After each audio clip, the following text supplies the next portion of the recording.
21 year का आपको experience हो गया होम्योपैथी के फील्ड में, तो यहाँ कहीं रिग्रेट है कि मैं एक एलोपैथी डॉक्टर बन पाता? वो रिग्रेट मुझे लगता है कि सिर्फ शुरू में रहता है आपको व्हेन यू टेक एडमिशन। आज मेरे को कोई भी रिग्रेट नहीं है, रादर आई विल से कि there are many allopathic doctors who come to me for their treatment, तो मुझे लगता है कि शायद कुछ अच्छा ही कर रहे होंगे। अगर हम एलोपैथी से कंपेयर करें तो होम्योपैथी का जो प्रचार है, आम पब्लिक में जानकारी है, वो बहुत कम है, तो ये गैप क्यों?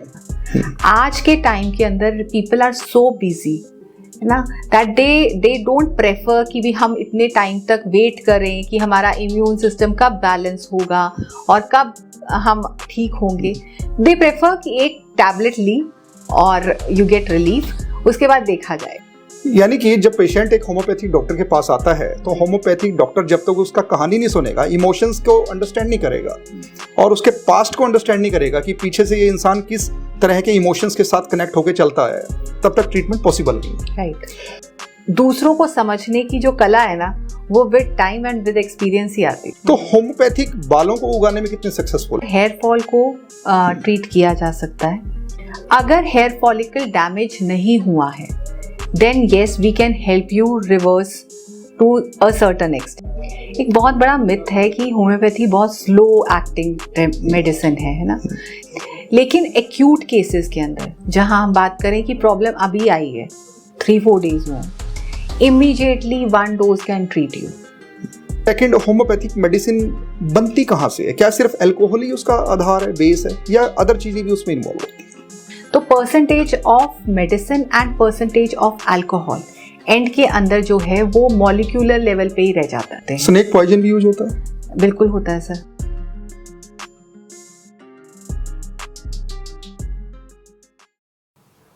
हेलो फ्रेंड्स, मेरे इस वीडियो में आपका स्वागत है।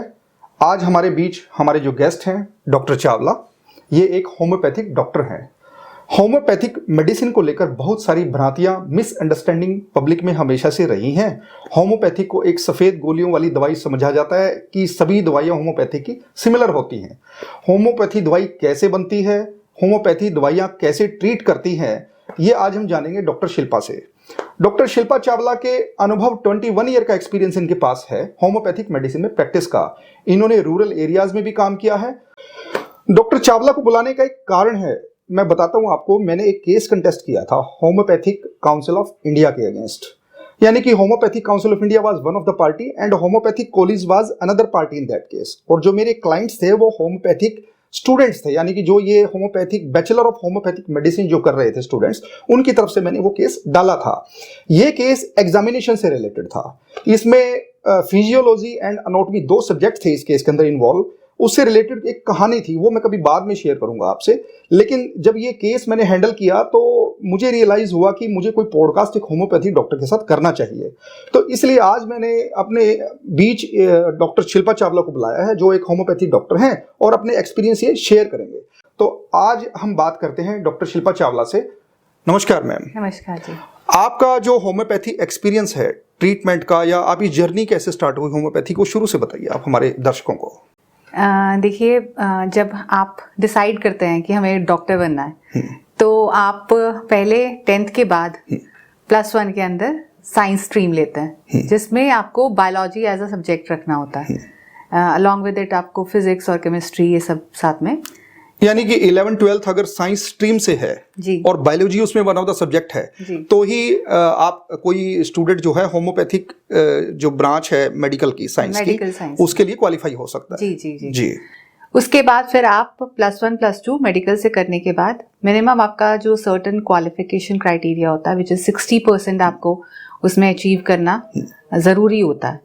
Then only you can contest आगे कॉमन एंट्रेंस टेस्ट। यानी कि वो स्टूडेंट्स जिन्होंने 11th-12th में साइंस स्ट्रीम लिया है and biology is one of their subject, वो जो बैचलर ऑफ होम्योपैथी मेडिसिन की स्टडी है इसमें एडमिशन ले सकते हैं। बिल्कुल बिल्कुल जी। तो आपने किस ईयर में एडमिशन लिया था?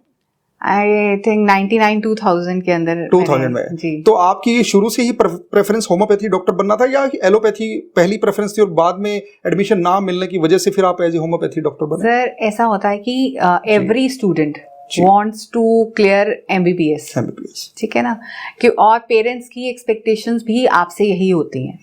ऑल्सो जिस टाइम पर मैंने पढ़ाई की है उस टाइम पे पेरेंट्स हैड ओनली 2 ऑप्शंस, ठीक है, या तो आप डॉक्टर बन जाइए या आप इंजीनियर बन जाइए। यस, इसके अलावा ज्यादा ऑप्शंस एक्सप्लोर ही नहीं की जाती थी।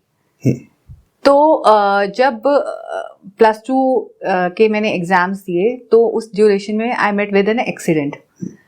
उसके कारण से क्या हुआ कि थोड़ा सा आप उतना ज्यादा जो कहते हैं फोकस चाहिए होता है एग्जाम क्लियर करने के लिए, वो नहीं हो पाया। तो जो मेरा रैंक था, दो इट वाज लाइक बहुत ही मार्जिनल पे था, लेकिन we had like lack of awareness कि ट्राई भी किया जा सकता है। ऑल्सो आप इतने ज़्यादा टायर्ड हो जाते हो इतनी लॉन्ग ड्यूरेशन की स्टडीज करके कि आपको लगता है अब जहाँ मिल रहा है ना वहीं पे एडमिशन ले लीजिए। अब यहाँ पे एक मेरा क्वेश्चन है जी, 21 ईयर का आपको एक्सपीरियंस हो गया होम्योपैथी के फील्ड में, तो यहाँ कहीं रिग्रेट है कि मैं एक एलोपैथी डॉक्टर बन पाती, कुछ ऐसा है आज अगर हम बात करें? सर वो रिग्रेट मुझे लगता है कि सिर्फ शुरू में रहता है आपको, when you take admission, yes, when you start understanding what exactly science is, तो आपका इंटरेस्ट एक अलग लेवल पर ही जाता है ना। जैसे जैसे मैंने अपना होम्योपैथी करियर आगे प्रोग्रेस किया और मैंने होम्योपैथी को समझा व्हाट इट इज, तो मेरा इंटरेस्ट जो है उसके अलाइड साइंसेज में भी गया, not only limited to homeopathy. अगर हम बात करें एक होलिस्टिक मैनर में मैं पेशेंट को कैसे ठीक कर सकती हूँ और क्या चीज़ें मैं साथ में ऐड ऑन कर सकती हूँ, तो मुझे लगता है कि आज मेरे को कोई भी रिग्रेट नहीं है। रादर आई विल से कि there are many allopathic doctors who come to me for their treatment, तो मुझे लगता है कि शायद कुछ अच्छा ही कर रहे होंगे। ये सिचुएशन पता कैसी है जो आपने बताई है जी। हमारे पास कोई क्लाइंट आता है ना, उस समय एक डिफरेंट माइंडसेट होता है जी, केस की मेरिट और डीमेरिट के रिगार्डिंग, और क्लाइंट को भी अगर अंडरस्टैंड करें डिफरेंट पर्सपेक्टिव से हम लोग देखते हैं जी। लेकिन जब हम उस केस को थोरली स्टडी करते हैं तो एक डिफरेंट माइंडसेट आता है। जब ड्राफ्ट करते हैं और आर्गुमेंट करने के लिए उसकी प्रिपरेशन करते हैं तो वो एक डिफरेंट माइंडसेट के साथ एक अप्रोच होती है जी। तो ये स्टेजेस हैं मेरे ख्याल से। अच्छा, एक चीज और है, जो शब्द सक्सेस है ये भी एक मिसनोमर है, यानी कि जैसे मैं एक एग्जांपल दूं आपको, जैसे मैं आज एक एडवोकेट हूं, मार्केट में या समाज में बहुत सारे ऐसे सिविलियन या ऐसे लोग भी हैं जो ये कहेंगे यार एडवोकेट तो बहुत है, एडवोकेट होना कोई सक्सेस की बात नहीं है, जज होते तो हम मानते आप सक्सेसफुल होते, बिल्कुल। लेकिन ऐसे भी मार्केट में बहुत सारे लोग मिल जाएंगे जो कहेंगे यार जज को ओवरबर्डन लाइफ है, जज का लाइफ तो एक सन्यासी की तरह है, जज को तो सोशल भी नहीं हो पाते वो लोग, तो उनसे बेटर एडवोकेट होना है, यानी कि उनके नजर में एडवोकेट होना सक्सेस है। यानी सक्सेस का कोई मीनिंग नहीं है, सक्सेस की कोई डेफिनेशन नहीं है। सक्सेस का मतलब है सेटिस्फैक्शन। अगर बीइंग एडवोकेट आज मैं सेटिस्फाई हूं और बीइंग ए होम्योपैथी डॉक्टर आप सेटिस्फाई हैं, तो यही सक्सेस है, राइट। अच्छा मैम, एक चीज बताइए, जैसे ये शब्द है होम्योपैथी, होम्यो शब्द का कैसे शब्द बना, कैसे ये होम्योपैथी? सर ये होम्योपैथी वर्ड एक जर्मन वर्ड से आया है जी, ठीक है ना। दो पार्ट्स के अंदर इन्होंने डिवाइड किया हुआ है इसे, one is homoios and second is pathos. Homoios का मतलब है सिमिलर एंड पैथोस का मतलब है सफरिंग, राइट। तो बेसिकली इसका जो बेसिक प्रिंसिपल है दैट इज, अगर हम जर्मन लैंग्वेज में लें तो that is law of similia, जिसे कहते हैं सिमिलिया सिमिलिबस क्यूरेंटर। यानी कि जो कोई सब्सटेंस अगर हमारी हेल्दी बॉडी के अंदर जाता है और कुछ सर्टन सिम्टम्स प्रोड्यूस करता है, तो जब हम अनहेल्दी स्टेट के अंदर होंगे वही सब्सटेंस उसको क्योर करने की क्षमता रखता है जी, ठीक है। तो ये फर्स्ट जो प्रूविंग हुई थी डॉक्टर सैमुअल हैनीमन जो फाउंडर हैं उन्होंने की थी, और उन्होंने सिंकोना बाग जिसे हम क्विनोइन कहते हैं ना, तो वो मलेरिया के लिए यूज होती थी। ही वॉज अ ट्रांसलेटर, वो बेसिकली मेडिकल बुक्स को ट्रांसलेट करते थे, और उन्होंने देखा कि जब हम कुनीन किसी हेल्दी इंडिविजुअल को देते हैं तो वो बिल्कुल वैसे ही सिम्टम्स प्रोड्यूस करती है जो कि मलेरिया के होते हैं। तो फिर उन्होंने ये थ्योरी दी इस बेसिस के ऊपर कि अगर क्यूनीन जो है वो मलेरिया प्रोड्यूस करने की क्षमता रखती है तो वैसे ही सिम्टम्स को ट्रीट करने की भी क्षमता रखती है। तो ओरिजिन होम्योपैथी मेडिसिन का कहाँ से हुआ? ये एक जर्मन साइंस है, जर्मनी के अंदर इसका डॉक्टर सैमुअल हैनीमन जो थे वो जर्मन के तो थे। इंडिया में कैसे स्टार्टिंग हुई इसका? इंडिया में कब से? फर्स्ट जो इसका स्टार्ट हुआ था वो ये मेनली कैलकाटा से हुआ था। कैलकाटा को अभी भी इंडिया के अंदर होम्योपैथी का हब माना जाता है।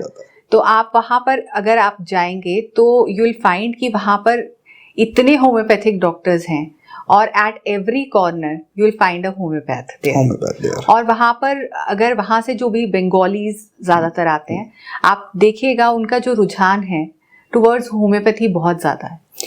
अच्छा, एक चीज बताइए, अगर हम एलोपैथी से कंपेयर करें तो होम्योपैथी का जो प्रचार है या जो रिसर्च है या इसका जो एक आम पब्लिक में जानकारी है वो बहुत कम है, तो ये गैप क्यों? सर, एलोपैथिक बहुत पुरानी साइंस चल रही है एक तरह से। ये एलोपैथी होम्योपैथी से भी पुरानी साइंस है? नहीं, यहाँ पर इंडिया में। हाँ, also it is very convenient for people कि मतलब क्योंकि एलोपैथी का अगर हम बेस देखें है ना, तो वो क्या है कि सिम्टोमेटिक रिलीफ देना। आज के टाइम के अंदर पीपल आर सो बिजी है ना, दैट दे डोंट प्रेफर कि भी हम इतने टाइम तक वेट करें कि हमारा इम्यून सिस्टम कब बैलेंस होगा और कब हम ठीक होंगे। दे प्रेफर कि एक टैबलेट ली और यू गेट रिलीफ, उसके बाद देखा जाएगा। तो होम्योपैथी और एलोपैथी में ट्रीटमेंट में क्या डिफरेंस है? मतलब यही सेम इसका बेसिस जो प्रिंसिपल है वो ही वेरी कर रहा है। एलोपैथी के अंदर क्या है, हम एंटीडोट कर रहे हैं उसको, एंटी के मतलब जो सिम्टम्स है उसके अगेंस्ट आपने एक मेडिसिन दी और पेशेंट जो है ठीक हो गया। होम्योपैथी के अंदर हम सिमिलर बेसिस के ऊपर कर रहे हैं, आपके अंदर जो लक्षण है तो जो मेडिसिन जाएगी वो भी सेम सिम्टम्स वाइल प्रूविंग उसने शो किए होंगे, तभी वो मेडिसिन हम आपको प्रिस्क्राइब कर रहे हैं जी। ऑल्सो एलोपैथी के अंदर सर्टन सिर्फ ऑर्गन को टारगेट करते हैं हम। होम्योपैथी के अंदर what we are doing is we are treating you as an individual, as a whole, है ना। We are considering all the your mental, spiritual, social life.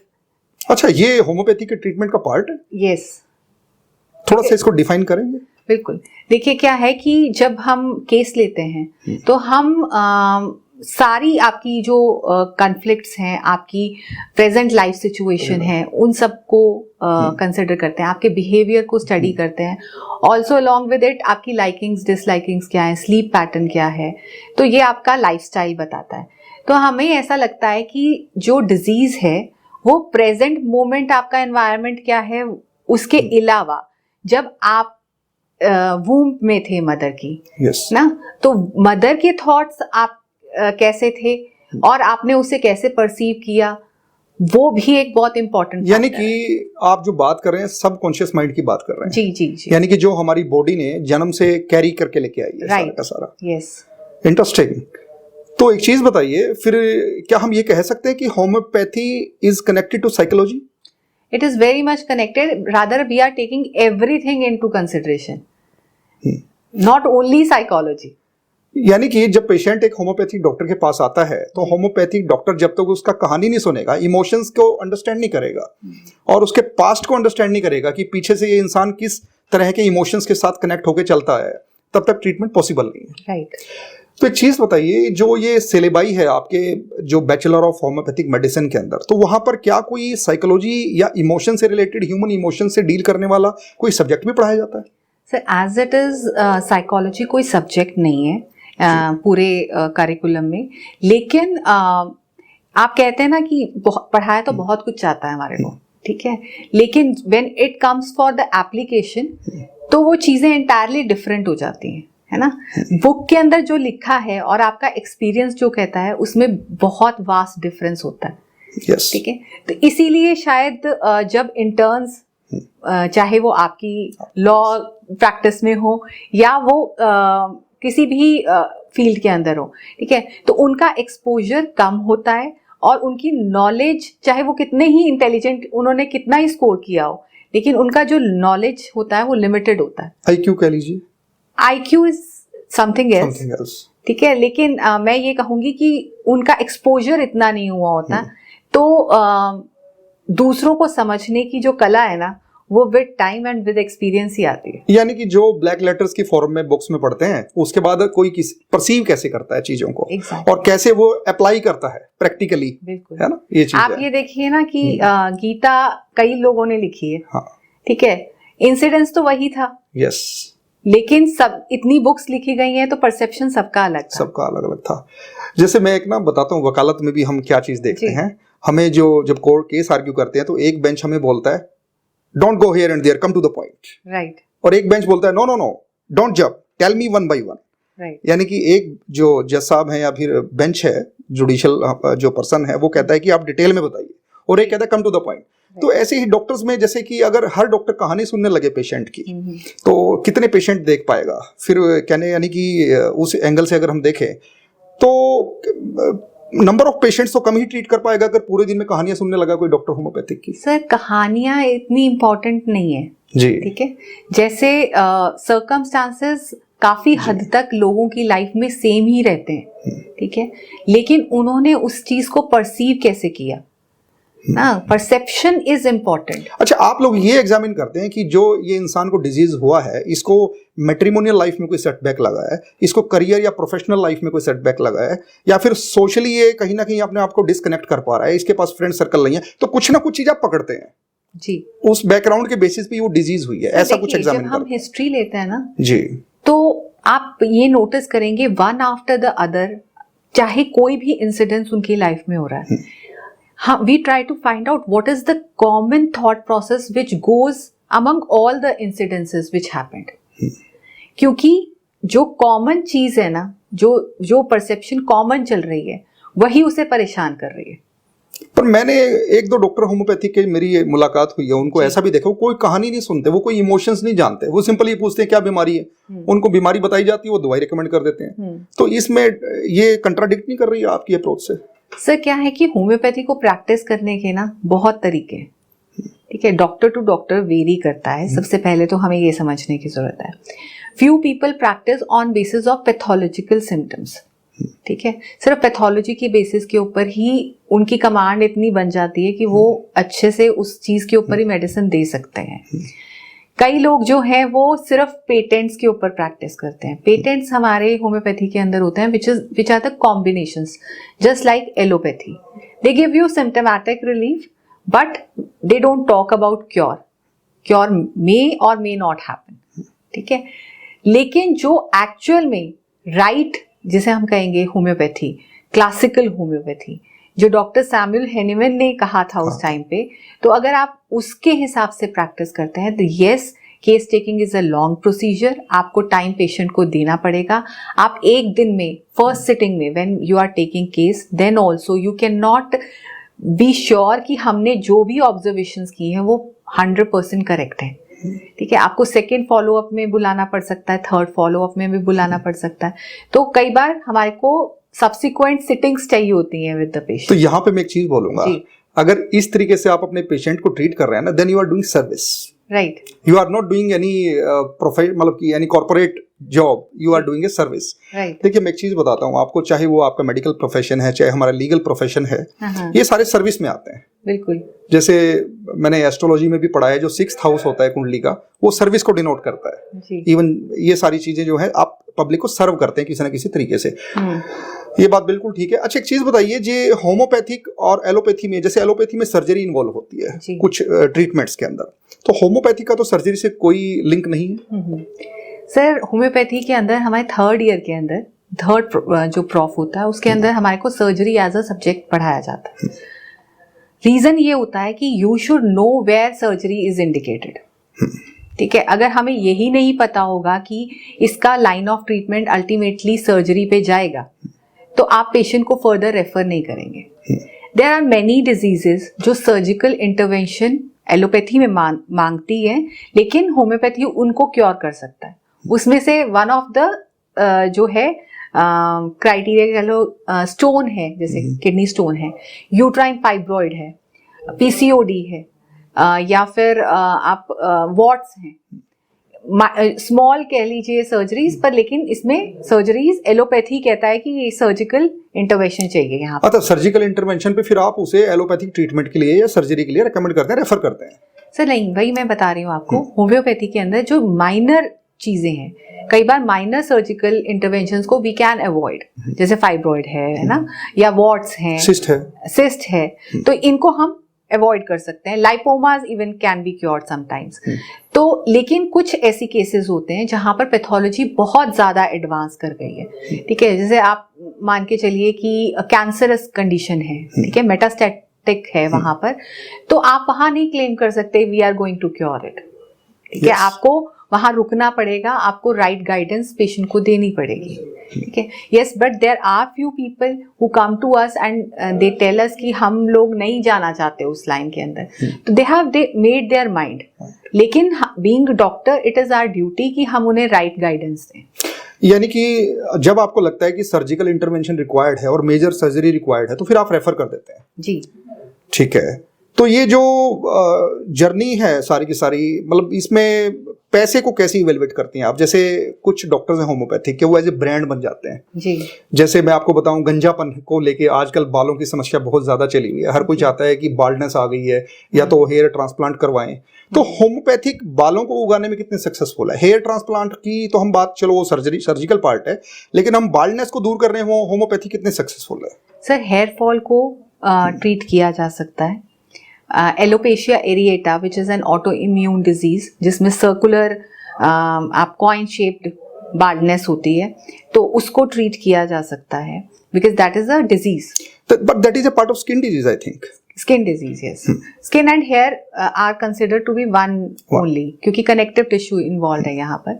और लेकिन कुछ ऐसे प्रॉब्लम्स हैं जैसे कि मेल पार्टन बाल्डनेस है, जिसके अंदर क्या होता है कि हेयर फॉलिकल ही डैमेज होना शुरू हो जाता है आपका, और उसके पैटर्न्स वेरी कर सकते हैं इंडिविजुअल टू इंडिविजुअल।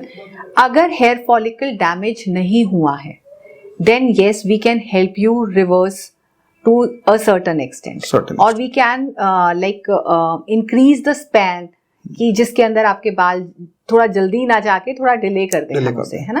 पर लेकिन as it is if we say कि हम हेयर फॉलिकल डैमेज हो चुका है और हम वहां पर बाल उगा देंगे, तो दैट इज नॉट पॉसिबल। अब इसको अगर मैं थोड़ा सा डिफाइन अपनी एंगल से करूं जी, तो एक तो बाल्डनेस होती है जहां पे आपके स्मॉल हेयर भी नहीं है, बिल्कुल क्लियर बाल्डनेस। एक होती है जहां स्मॉल छोटे छोटे हेयर्स दिखाई देते हैं, यानी कि न्यूट्रिशन नहीं मिल रहा है या तो उनको, या ग्रोथ नहीं हो पा रही है, बहुत ही स्मॉल लेवल के हैं हेयर, तो वो आप लोग ट्रीट कर सकते हैं। ऐसा है। अगर कोई chronic disease, chronic illness, deficiencies, इनके कारण से आपका हेयर फॉल हो रहा है, या आप देखिए कि प्रेगनेंसी के टाइम पे या पोस्ट पार्टम जिसे कहते हैं, ठीक है, या फिर एंजाइटी डिप्रेशन के कारण से, इन रीजंस के कारण से अगर हेयर फॉल हो रहा है, yes we can control it where we know the reason. अगर आपका फॉलिकल खत्म है, ठीक है, अगर रूट ही नहीं है, तो आप वहां पर कहाँ से सोचोगे कि ग्रो कर जाएगी चीज, है ना। अच्छा डॉक्टर चावला, जैसे नॉर्मली एमबीबीएस करने के बाद एलोपैथी में जो डॉक्टर्स हैं वो एज ए इंटर्न भी काम करते हैं, और बाद में किसी न किसी रूरल एरिया में भी उनको वर्क करना पड़ता है, जैसे कम्युनिटी हेल्थ सेंटर वगैरह। तो जब आपने अपनी डिग्री किया बैचलर ऑफ होम्योपैथिक मेडिसिन, ये उसके बाद आपका जर्नी कैसे रहा है जी डॉक्टर? मतलब आपने किसी के अंडर काम किया या आपने गवर्नमेंट डिपार्टमेंट में कहीं जॉब किया, तो कैसे आपका जर्नी रहा? पहले मैंने सबसे पहले जब व्हेन आई फिनिश्ड, तो आपको इंटर्नशिप करना होता है। तो इंटर्नशिप आप अपने कॉलेज के साथ भी कर सकते हैं, और at that time there was a privilege, कह लीजिए, कि आप बाकी सेम यूनिवर्सिटीज के अंडर जो भी कॉलेजेस आ रहे हैं, आप कहीं से भी अपना इंटर्न कर सकते हैं। So I came back to my home place, और मैंने यहाँ पर चुन्नी कला आपने सुना होगा, इट्स नियर फतेहगढ़ साहब। जी नहीं, मैंने सुना नहीं है वैसे। ये मोहाली के पास है, तो वहाँ से मैंने आई डिड माई इंटर्नशिप, और अभी वो कॉलेज बंद हो चुका है, बट मैंने वहाँ से अपना इंटर्न ख़त्म किया, और उसके बाद साइमल्टेनियसली मेरा मेन मोटिव ये था कि मैं इंटर्न के साथ किसी को असिस्ट भी कर पाऊँ।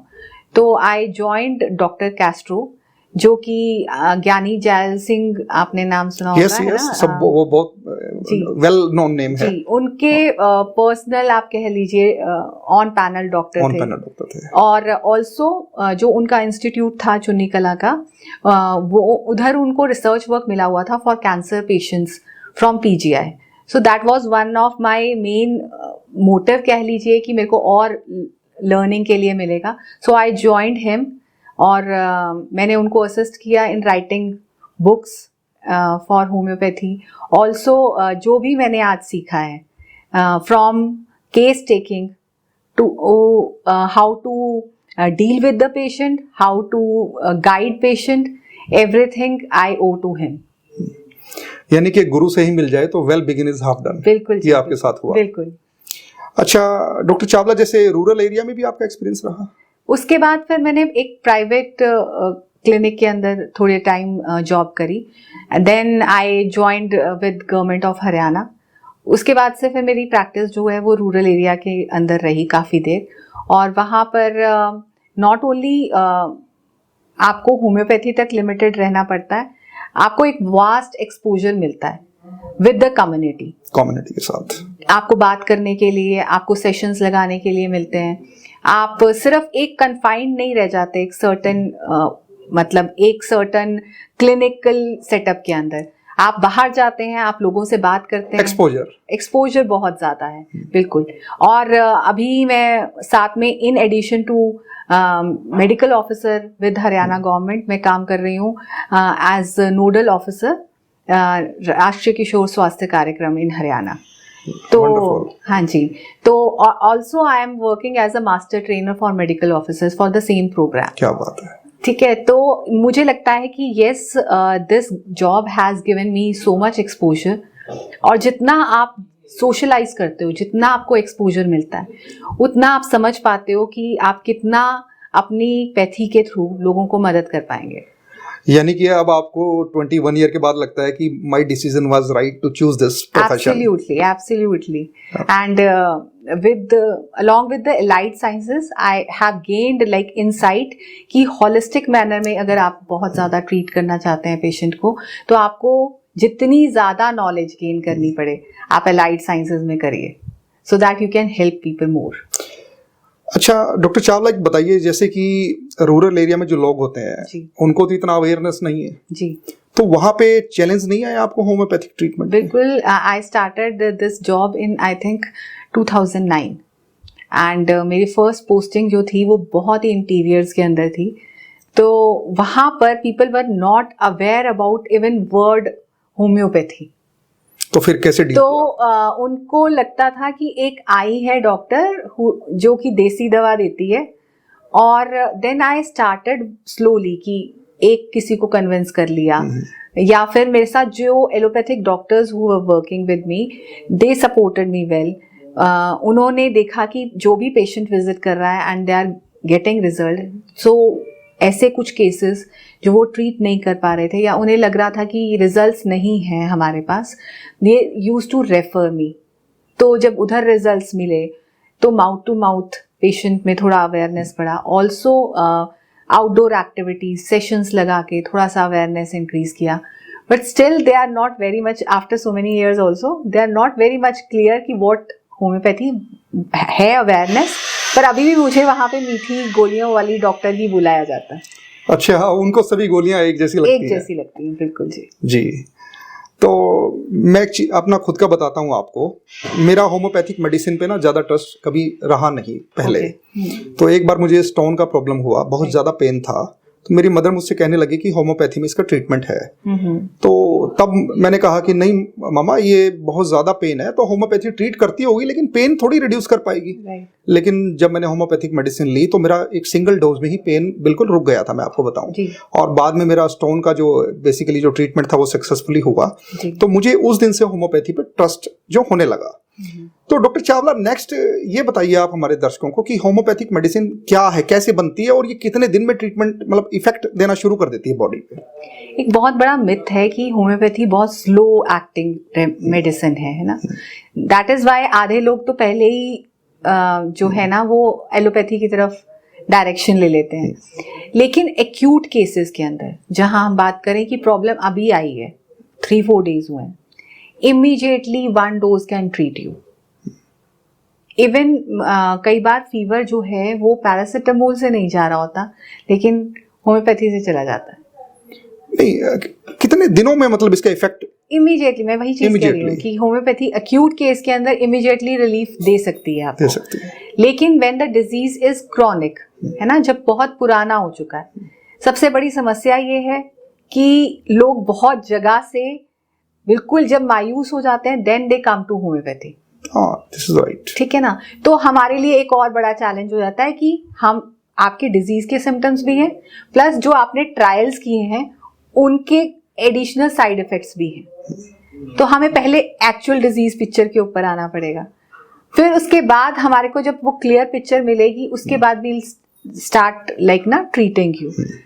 ऑल्सो सिर्फ जो मेडिसिन का काम है ना वो है आपके बायोलॉजिकल सिस्टम को ट्रिगर करना, ठीक है। तो हमने मेडिसिन अगर राइट सिलेक्ट कर ली है तो आपको मेडिसिन देने के बाद इम्यून सिस्टम ट्रिगर होगा, उसके बाद आपका सेल्फ हीलिंग मैकेनिज्म जो जिसे इम्यून सिस्टम कहते हैं वो काम करना शुरू करता है। अगर डिजीज को टाइम लगा है तो उसे जाने में भी समय लगेगा, ये हमारे को क्लैरिटी माइंड में रखने की जरूरत है।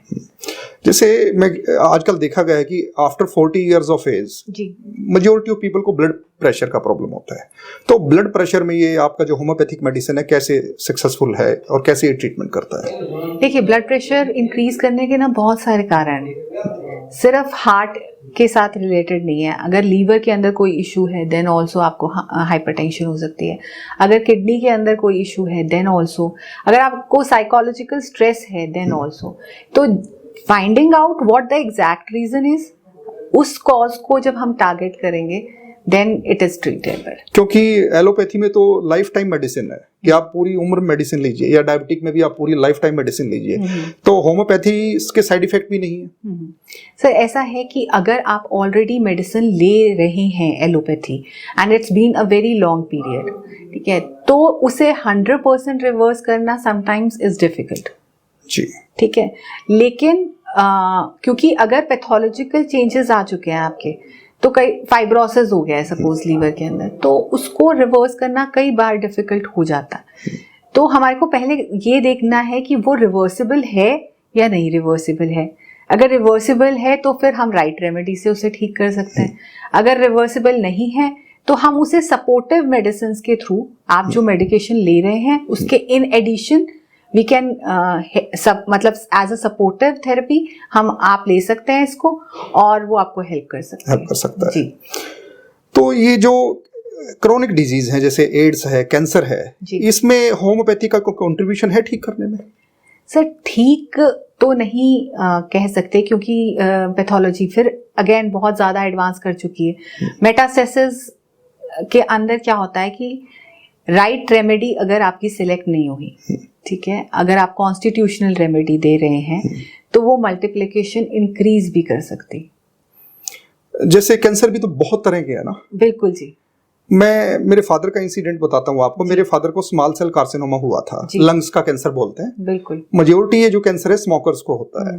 मेरे फादर ने भी लाइफ टाइम स्मोकिंग की थी, तो ये धीरे धीरे अदर ऑर्गन्स में फैल गया। मेरे फादर को कीमोथेरेपी दी गई जो काफी पेनफुल प्रोसेस है। राइट। कीमोथेरेपी भी एक लेवल तक दी जाती है जब तक आपका ब्लड सस्टेन करता है, आपकी जो बेसिकली बॉडी उसको सस्टेन कर पाती है, स्टेमिना। तो उसके बाद उनको रेडियोथेरेपी दी गई। तो एक वक्त के बाद कीमोथेरेपी करते करते डॉक्टर जो है जवाब दे देते हैं। और एलोपैथी में जो कैंसर का ट्रीटमेंट 3 ही ट्रीटमेंट है, ये कीमोथेरेपी है, रेडियोथेरेपी और सर्जरी है जी। और कई बार बॉडी जब एक लेवल के बाद कीमोथेरेपी एक्सेप्ट नहीं करती है तो डॉक्टर फिर मना भी कर देते हैं। तो मेरे फादर को भी मना कर दिया गया था कि आप इन्हें घर ले जाइए। तो बाद में 2012 में उनका डेथ हो गया जी। उस दौरान होम्योपैथिक ट्रीटमेंट के लिए भी हम कहीं गए थे, लेकिन शायद बहुत देर हो चुकी थी। तो ये जो होम्योपैथिक मेडिसिन, आपका इस पे ओपिनियन क्या है कि ये क्या कैंसर को क्योर कर सकती है कि नहीं कर सकती है? सर मैं वही बता रही हूँ कि इसके साइड इफेक्ट्स जैसे आपने बताया, पहले तो age of the patient is very important है ना। अगर बहुत ज्यादा एज्ड पर्सन है तो वैसे ही कीमो वो बियर नहीं कर पाएगा, रेडियो वो बियर नहीं कर पाएगा। Stage of the cancer also matters. बिल्कुल, stage of the cancer also matters. Also कौन सा ऑर्गन इन्वॉल्व है, जैसे आपने बोला लंग्स सबसे ज्यादा आप देखिएगी ना हमारे बॉडी के अंदर रोल प्ले करता है। और ब्लड सप्लाई वहां पर कितनी है, जितनी ज्यादा ब्लड सप्लाई होगी उतनी जल्दी वो ग्रो करेगा और फैलेगा, ठीक है। तो एक तो साइट आपकी इम्पोर्टेंट है, ठीक है। उसके बाद फिर टाइप ऑफ कैंसर, पेशेंट का age, whether what they are willing for, chemo radio के लिए वो विलिंग है कि नहीं है। ऑल्सो इसके साथ कीमोथेरेपी जब वो पेशेंट ले रहा होता है या रेडियो ले रहा होता है तो उसके साथ बहुत ज़्यादा साइड इफ़ेक्ट्स आते हैं। कुछ पेशेंट्स को इन्फेक्शंस बहुत जल्दी कैच कर जाती हैं, या फिर वॉमिटिंग्स बहुत ज़्यादा लगती हैं, कुछ लोगों में भूख नहीं लगती है, कॉन्स्टिपेशन के इशू। तो ये वाले इश्यूज हैं जो उसके साथ साइड इफ़ेक्ट्स के साथ आ रहे हैं, that could be covered with the help of homeopathy because it's very safe. अच्छा, एक चीज और बताइए, होम्योपैथिक का जो एक भ्रम है, एक मिसनॉमर है कि अल्कोहल यूज होता है होम्योपैथी में जी। और अल्कोहल की भी बहुत वैरायटी है। तो एक तो ये बताइए कि कौन सा अल्कोहल यूज होता है होम्योपैथी में और इसका पर्पज क्या है अल्कोहल यूज करने का, इसका रेशियो कितना इफेक्ट करता है मेडिसिन के क्वालिटी को। सेकंड, होम्योपैथिक मेडिसिन बनती कहाँ से है? क्या सिर्फ अल्कोहल ही उसका आधार है, बेस है, या अदर चीजें भी उसमें इन्वॉल्व होती है? आपने अभी क्वेश्चन में कहा कि अल्कोहल जो है वो बेस है, ठीक है, तो हम एज अ सॉल्वेंट ही यूज कर रहे हैं उसको, as a preservative, as a preservative, ठीक है, विद अलोंग विद वाटर हम डाइल्यूट कर रहे हैं उसको। तो वो बेसिकली एक कैरियर है मेडिसिन का, ठीक है ना।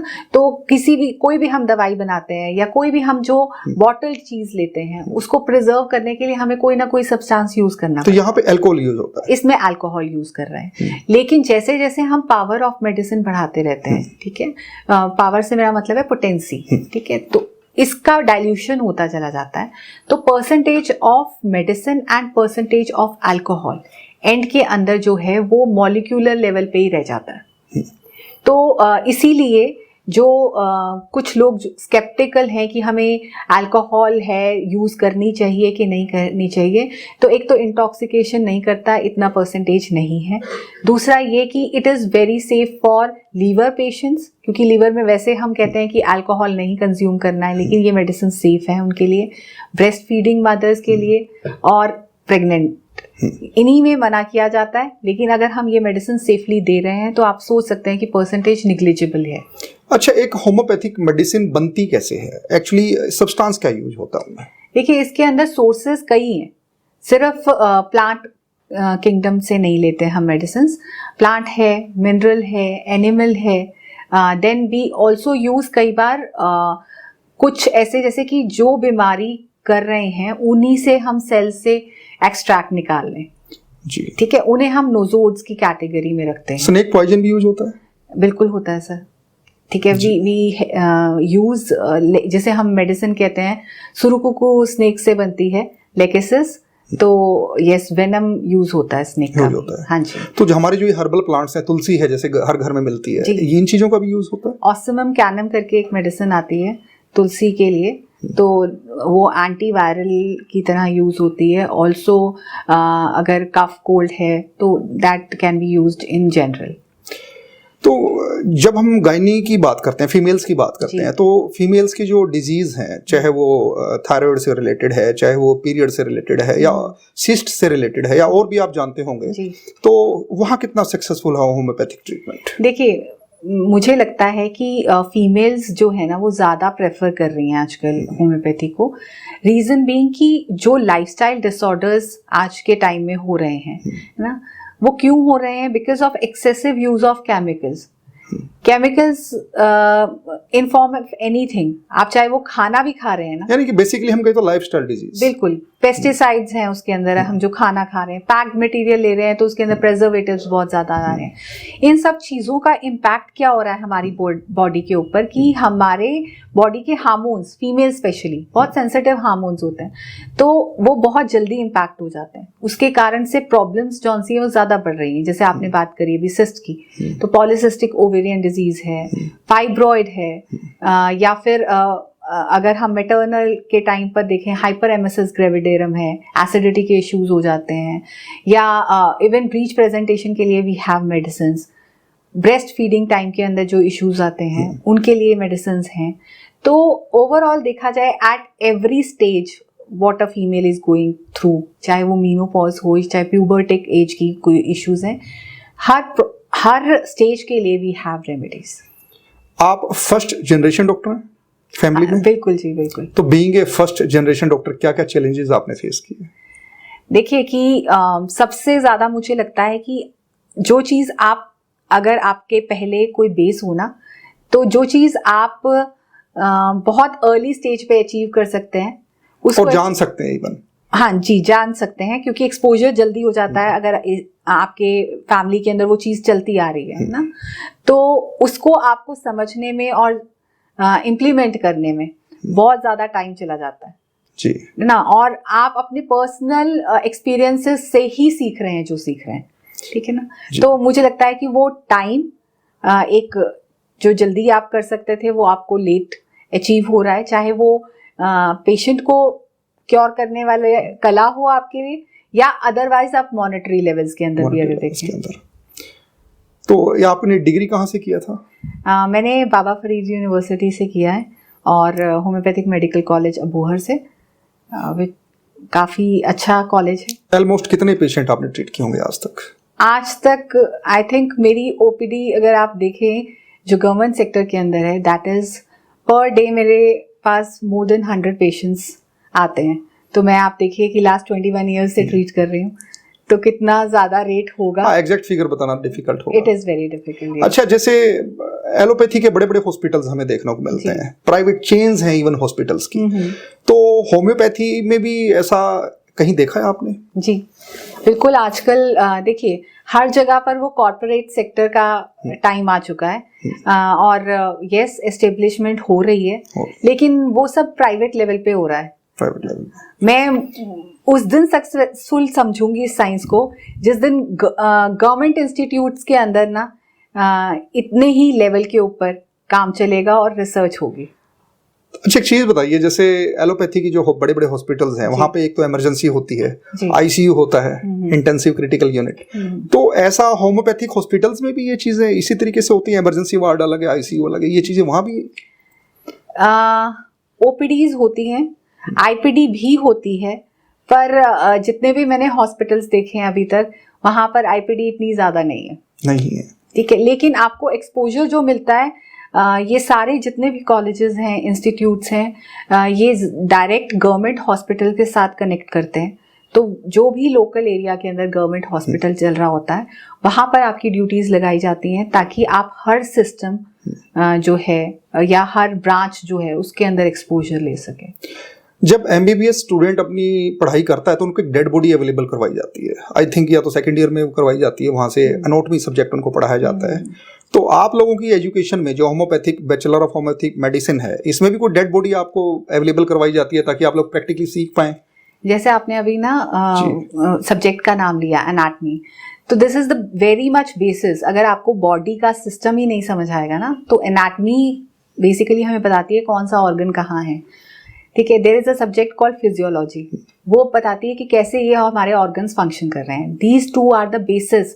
अगर आपको ये क्लैरिटी नहीं है तो मुझे लगता है कि कोई डॉक्टर बन ही नहीं सकता। फिर मतलब ये जो दो सब्जेक्ट है एनाटॉमी एंड फिजियोलॉजी, ये एमबीबीएस के कोर्स में भी पढ़ाए जाते हैं और बैचलर ऑफ होम्योपैथिक मेडिसिन के कोर्स में पढ़ाए जाते हैं फर्स्ट ईयर के अंदर। तो उसको पढ़ाने के लिए कैडेवर इज मस्ट, क्योंकि आप सिर्फ जब तक बुक तक बात करते रहेंगे तो आपको इनिशियल स्टेज के ऊपर बीइंग स्टूडेंट समझ भी नहीं आएगा कि तो बात क्या की जा रही है। डिग्री करने के बाद आप लोग एज ए रजिस्ट्रेशन जो है आपका, कौन सी संस्था आपका रजिस्ट्रेशन करती है? आपको सर्टिफिकेट ऑफ प्रैक्टिस जो देती है, लाइसेंस देती है, बेसिकली कहाँ से मिलता है? जब आप इंटर्न करते हैं सर, तो इंटर्न के बिगनिंग के अंदर एक प्रोविजनल सर्टिफिकेट दिया जाता है that you have completed your course. वो प्रोविजनल आपको जाकर रजिस्टर करवाना पड़ता है with the local state council. जो भी आपका पर्टिकुलर स्टेट है उसके अंदर आप काउंसिल है, वहां पर आप रजिस्टर करवाएंगे। State homeopathic council like this, कोई ना कोई बॉडी। बिल्कुल जी, बिल्कुल। तो वहां पर आप रजिस्ट्रेशन करवाएंगे, वहां पर आपके डॉक्यूमेंट्स वेरीफाई होते हैं, आपकी डिग्री प्लस आपके एवरी जो आपने प्रूफ किया है उसकी मार्कशीट्स, आपका आइडेंटिटी प्रूफ जिसमें आधार कार्ड वगैरह लगता है, कुछ फोटोग्राफ्स लगती हैं, इस डिटेल्स के ऊपर उसे वेरीफाई करके वो वहाँ आपका रजिस्ट्रेशन करते हैं। फिर ये रजिस्ट्रेशन जो है आपको आफ्टर 1 ईयर, जब आप प्रोविजनल आपको मिल जाएगा तो आफ्टर 1 ईयर आपको परमानेंट के लिए दोबारा से उस एप्लीकेशन देना पड़ेगा, रिन्यूअल कराना या उसे परमानेंट करवाना। फिर उसके बाद रिन्यूअल जो होता है वो आपका ज्यादातर एवरी 5 ईयर्स के ऊपर होता है जो आपको रिन्यू करवाना पड़ता है। तो होम्योपैथिक काउंसिल ऑफ इंडिया का क्या रोल रहता है आप लोगों की लाइफ में?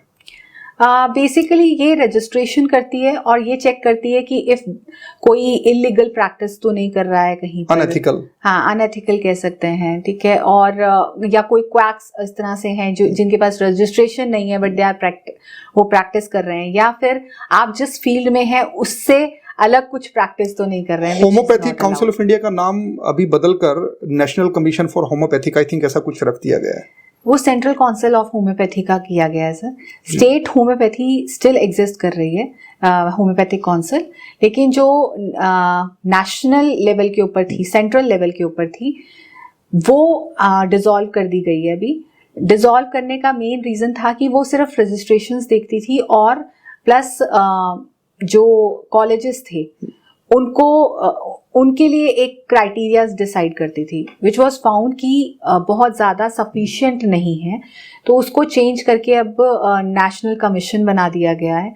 और उसका मेन पर्पस यही है कि जो कॉलेजेस हैं उनको एक सर्टन बेसिकली एजुकेशन और करिकुलम को मॉनिटर करना ऑल्सो कि पहले क्या हो रहा था कि कुछ भी आपका कोई सर्टन क्राइटेरिया नहीं था फॉर द टीचर्स और लेक्चरर्स, तो उसके लिए एक सर्टन गाइडलाइंस जो है एथिकल मैनर के अंदर वो नेशनल कमीशन कर रहा है। हर प्रोफेशन के एथिक्स होते हैं, तो इसी तरह आपके होम्योपैथिक जो प्रोफेशन है इसके भी एथिक्स हैं, और आपका कोई एग्जाम भी होता है डिग्री के टाइम पे जो आप कॉलेज में पढ़ते हैं एथिक्स को लेकर?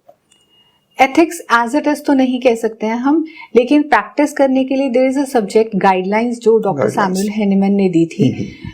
वो जरूर हमारे पास एक सब्जेक्ट है जिसे हम ऑर्गन ऑफ मेडिसिन कहते हैं, तो उसके अकॉर्डिंग प्रैक्टिस करना एक्चुअल में एथिकल माना जाता है। आपने एक शब्द क्वैक यूज किया जी, झोला छाप डॉक्टर इसको हिंदी में हम बोलते हैं। बिल्कुल। जैसे एलोपैथी की फील्ड में झोला छाप डॉक्टर्स क्वैक्स का ऐसे हमने सुना है जी, तो क्या होम्योपैथिक में भी ऐसे डॉक्टर्स अवेलेबल हैं जो कोई डिग्री जिनके पास नहीं है या और वो प्रैक्टिस कर रहे हैं?